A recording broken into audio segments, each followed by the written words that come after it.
White house से Donald Trump ने सीधा ऑपरेशन तबाही का ऑर्डर दे दिया।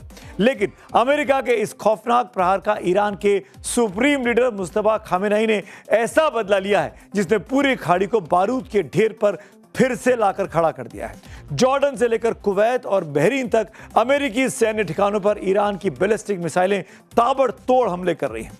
8 अप्रैल का सीज फायर अब लगभग राख बन चुका है। तो क्या यह तीसरे विश्व युद्ध का बदलापुर है? तो खाड़ी में बदलापुर चल रहा है, कौन किसका बदला लेगा? उसके पहले एक बड़ी खबर आपको दे दे। बहुत बड़ी खबर इस वक्त व्हाइट हाउस से आ रही है। ईरान पर आज रात अब तक का सबसे बड़ा और विनाशकारी प्रहार होने वाला है। अमेरिकी राष्ट्रपति ट्रंप ने सोशल मीडिया पोस्ट पर यह साफ कर दिया कि ईरान की नेवी, एयरफोर्स और एयर डिफेंस पूरी तरीके से खत्म हो चुके हैं अमेरिकी हमलों में। और आज रात ईरान पर सबसे जोरदार प्रहार होगा। पोस्ट में ट्रंप ने टारगेट भी सेट कर दिया है। हमला ईरान की अर्थव्यवस्था की रीढ़ खार्ग द्वीप पर होगा। ट्रंप ने कहा कि अमेरिका बहुत जल्द वेनेजुएला की तर्ज पर ईरान के पूरे तेल और गैस मार्केट पर कब्जा करने जा रहा है। यानी आज रात, यानी अपने समय के मुताबिक कल सुबह अमेरिका में वो मिडिल ईस्ट का नक्शा और इतिहास दोनों बदल देगा।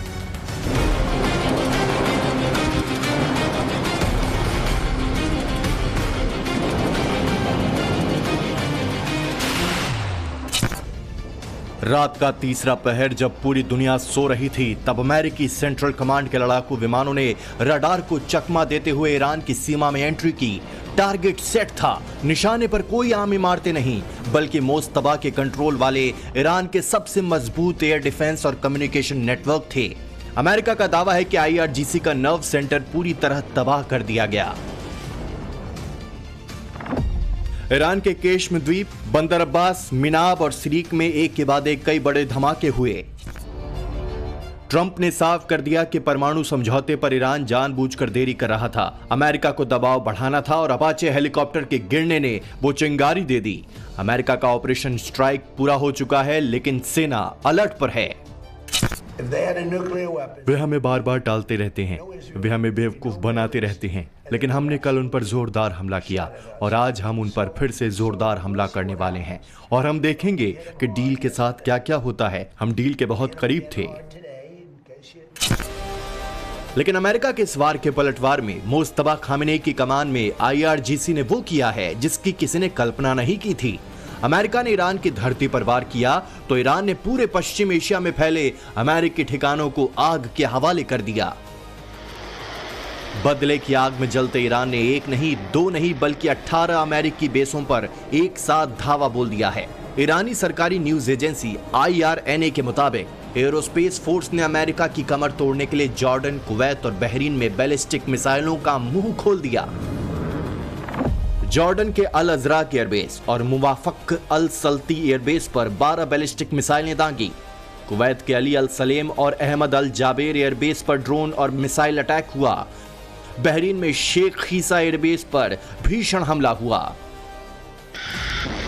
ईरान का दावा है कि उसने जॉर्डन में अमेरिकी F-35, F-15 और F-16 लड़ाकू विमानों के हैंगर और कमांड सेंटर को मलबे में बदल दिया है।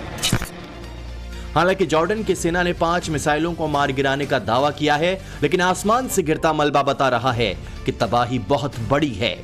तनाव सिर्फ अमेरिका और ईरान के बीच नहीं है। मुस्तफा खामेनेई ने अरब देशों को ऐसी धमकी दी है जिसने खलबली मचा दी है। ईरान ने साफ कह दिया है कि जिसने भी अमेरिका को अपनी जमीन दी वो हमारा दुश्मन माना जाएगा और इसका असर ग्राउंड जीरो पर दिख रहा है। जाहिर है अगले 24 घंटे पूरे खाड़ी इलाके के लिए सबसे भारी होने वाले हैं। सवाल है कि क्या ट्रंप अब सीधे तेहरान पर बम बरसाएंगे या ईरान इस पूरे रीजन में अमेरिकी सेना का वजूद मिटाने की कोशिश करेगा। अमेरिका और ईरान के महायुद्ध के राउंड 2 का सीधा असर ग्लोबल ऑयल मार्केट पर अब दिखने लगा है। ईरान ने दुनिया की सबसे बड़ी ऑयल सप्लाई लाइन यानी हॉर्मुज स्ट्रेट को पूरी तरह से ब्लॉक करने का ऐलान कर दिया है। इसके बाद ग्लोबल तेल बाजार में हड़कंप मचा हुआ है। कच्चे तेल की कीमतों में तुरंत 2% से ज्यादा का भारी उछाल आ जाया। ब्रेंट क्रूड $95 और अमेरिकी WTI क्रूड $92 के पार आज पहुंच गया है। जाहिर है महायुद्ध के इस बदलापुर ने अब पूरी दुनिया की अर्थव्यवस्था की सांसें अटका दी। ओमान के तट के पास भी आज भारतीय क्रू वाले जहाज MT जलवीर पर एक और हमला हुआ। हमले के बाद जहाज में आग लग गई। हमला किसने किया, इसकी जानकारी पुष्टि नहीं हो पाई है। घटना के बाद भारतीय दूतावास ने कहा कि वो स्थानीय अधिकारियों के संपर्क में और हालात पर नजर रखे हुए हैं। इससे पहले हॉर्मुज स्ट्रेट के पास बुधवार को तेल टैंकर MT सतबेले पर हुए अमेरिकी हमले में 3 भारतीयों की मौत की पुष्टि हुई थी। केंद्रीय मंत्री सर्बानंद सोनोवाल ने कहा कि अब तक 2 के शव को बरामद कर लिया गया है। MT सतबेले पलाऊ के झंडे के तहत काम कर रहा था। इस पर 24 क्रू मेंबर्स थे। विदेश मंत्रालय ने इस हमले की निंदा की है और अमेरिका के दूतावास के समक्ष औपचारिक विरोध भी दर्ज कराया।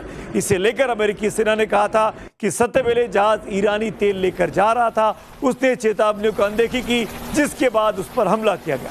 इससे पहले 8 जून को भी ओमान के पास ही MT मेरिवेक्स तेल टैंकर पर अमेरिका ने हमला किया था। इस पर 28 नाविक सवार थे, जिसमें 24 भारतीय थे। भारतीय तटरक्षक बल और ओमान की एजेंसियों ने सभी को सुरक्षित वहां से निकाला था। खाड़ी में जहाजों की आवाजाही को लेकर जो हालात है, उन पर विदेश मंत्रालय की लगातार पैनी नजर है। सुनिए क्या कुछ कहा MEA के प्रवक्ता ने। Yesterday we condemned the attack on a ship off the coast of Oman, in which unfortunately we lost 3 Indian nationals. We had summoned the US CDA here to register a strong protest. The continuing incidents of attacks on shipping in the region are deeply worrisome and a direct result of the ongoing conflict in the region. Oman तट पर अमेरिकी हमले में भारतीयों की मौत पर कांग्रेस ने भी सरकार पर हमला बोल दिया है। देश में राजनीति भी शुरू हो गई। पहले कांग्रेस नेता पवन खेड़ा ने एक्स पर सवाल पूछा कि एक तरफ अमेरिकी राष्ट्रपति ट्रंप PM मोदी को भारत के सबसे लंबे वक्त तक निर्वाचित PM बने रहने के लिए बधाई दे रहे हैं, तो दूसरी ओर PM मोदी के दोस्त भारत के दुश्मन जैसा व्यवहार क्यों कर रहे हैं। कांग्रेस का आरोप है कि मोदी सरकार इस मामले में चुप्पी साधे हुए है और अमेरिका के सामने ढुलमुल रवैया अपना रही है। वॉर जोन से इस वक्त एक और बड़ी खबर आ रही है। रूस ने अमेरिका और ईरान से तुरंत हमले रोकने और बातचीत की मेज पर लौटने की अपील की है। रूसी राष्ट्रपति पुतिन के प्रवक्ता दिमित्री पेस्कोव ने सख्त चेतावनी दी है। अगर ये जंग नहीं रुकी तो सिर्फ पश्चिम एशिया ही नहीं बल्कि पूरी दुनिया की अर्थव्यवस्था तबाह हो जाएगी। रूस का मैसेज बिल्कुल क्लियर है कि इस महासंकट का समाधान मिसाइलों से नहीं बल्कि कूटनीति से ही निकलेगा। तबाही का ये खेल तुरंत रुकना चाहिए।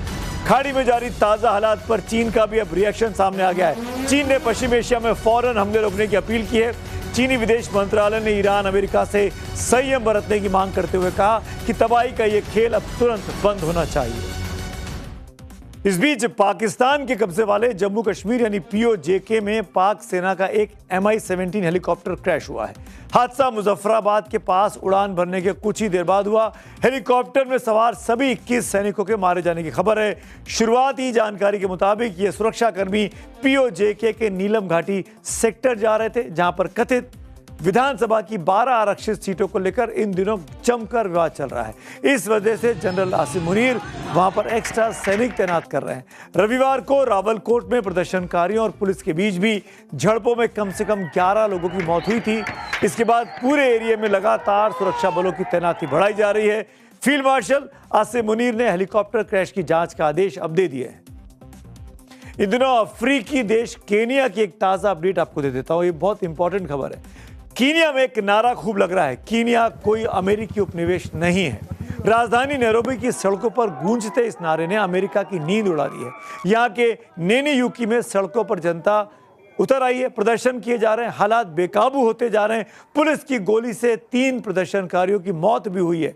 इसके अलावा कम से कम 50 प्रदर्शनकारी को पुलिस ने गिरफ्तार किया है। विवाद क्यों हुआ है? विवाद की जड़ में है कीनिया में ट्रंप द्वारा अमेरिकी नागरिकों के लिए इबोला आइसोलेशन वार्ड बनाने की जिद पकड़ लेना। नैरोबी से न्यूयॉर्क की दूरी करीब 12,000 किलोमीटर है। कीनिया में इबोला का एक भी केस नहीं आया है। ऐसे में यहाँ की जनता सवाल पूछ रही है कि अमेरिका अपनी बीमारी का खतरा कीनिया के लोगों पर क्यों थोप रहा है। इसी से जनता नाराज है और सड़कों पर उतर आई है अपनी सरकार के खिलाफ। जनता भड़क गई है। $1.6 बिलियन की डील के दबाव में कीनिया के राष्ट्रपति विलियम रूटो अमेरिका के सामने झुक गए। यह आरोप लग रहे हैं डोनाल्ड ट्रंप के विदेशी फंड रोकने और मनमाने फैसलों के खिलाफ अब पूरे अफ्रीका में अमेरिका के खिलाफ एक बड़ी बगावत सुलग गई है। आखिर में आ गया हूं, रोज की तरह बात करूंगा पब्लिक व्यूज की। आपके कमेंट बहुत जरूरी हैं। टीएमसी वाली कहानी पर माधुरी जी का पोस्ट है। टीएमसी का छत्ता जनता ने तोड़ डाला तो अब तैयार छत्ते की तलाश में मधुमक्खियां बिखर गई हैं। वॉर जो चल रहा है उस पर प्रोफेसर प्रदीप लिखते हैं, खाड़ी में जंगबाज अमेरिका की दखल वैश्विक शांति के लिए नहीं बल्कि वैश्विक अस्थिरता की गारंटी के रूप में देखी जा सकती है। तो आज मेरे साथ इतना ही, कल शाम मुलाकात के लिए शुभ रात्रि।